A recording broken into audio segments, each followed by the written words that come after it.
സ്നേഹാമസ് ആണ്. നമ്മുടെ ഖിഡ്കി എന്ന് പറയുന്ന ആദ്യത്തെ ചാപ്റ്ററിൽ നിന്നും കുറച്ചെങ്കിലും കാര്യങ്ങൾ നിങ്ങൾ പഠിച്ചിട്ട് പോകേണ്ടതുണ്ട്. ഒന്നും പഠിക്കാൻ സമയമില്ലെങ്കിൽ ഇതെങ്കിലും പഠിച്ചിട്ട് പോകുക. നോക്കിക്കേ, കുറച്ച് കീ പോയിന്റ്സ് ആണ് തന്നിട്ടുള്ളത്. നോക്കിക്കേ, ഹോഷിയാർപുർ സെ ഷാദി കാ ബുലാവ ആയാത്ത.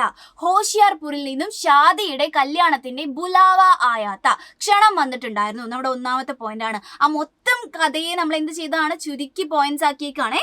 അതേപോലെ തന്നെ ഏതിലാണ് അവർ പോയിട്ടുള്ളത്? ജനറൽ കോച്ച് മേ സഫർ കിയ. ജനറൽ കോച്ചിലാണ് സഫർ കിയ, യാത്ര ചെയ്തത്. അതേപോലെ അവിടെ വെച്ച് ആരെ കണ്ടു? ഖച്ചറാരി ആംഖോം വാലി യുവതി ഷോൾ ബേച്ച്നെ കെ ലിയെ ആയി.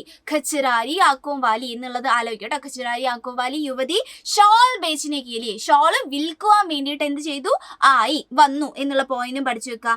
അതേപോലെ ഇവരെ കണ്ട സമയത്ത് പുരുഷ പാത്രക്കോ, നമ്മുടെ പുരുഷ പാത്രം ആരാണ്? നമ്മുടെ പതിയാണ് അല്ലെ, നമ്മുടെ ഭർത്താവായിരുന്നു. ഭർത്താവിന് പാപ്പാക്ക് യാദായി. പാപ്പയെ, പാപ്പ എന്ന് വെച്ചാൽ എന്താണ്? നമ്മുടെ അച്ഛനെ ഓർമ്മ വരികയാണ് അല്ലെ. അതേപോലെ ലാസ്റ്റിൽ നമ്മൾ പറയുന്നുണ്ട് എന്താണ്? പത്നി 250 റുപ്പയേക്ക് ഷാൾ എന്തിനു മേടിച്ചു? 150 റുപ്പയെ മേ ഖരീദ്ലി. ഒരു 250 രൂപയുടെ എന്ത് ഷാള് 150 റുപ്പയിൽ, ഒരു 150 രൂപയ്ക്ക് നമ്മുടെ പത്നി, ഭാര്യ മേടിച്ചിട്ടുണ്ടായിരുന്നു. അപ്പൊ ആ ഒരു പാഠത്തിൽ നിങ്ങൾ ഇമ്പോർട്ടന്റ് ആയിട്ട് ആലോചിച്ച് വെക്കേണ്ട കുറച്ച് പോയിന്റ്സ് ഇതാണ്. അപ്പൊ നന്നായിട്ട് പഠിച്ചു പോയിക്കോളാം. All the best.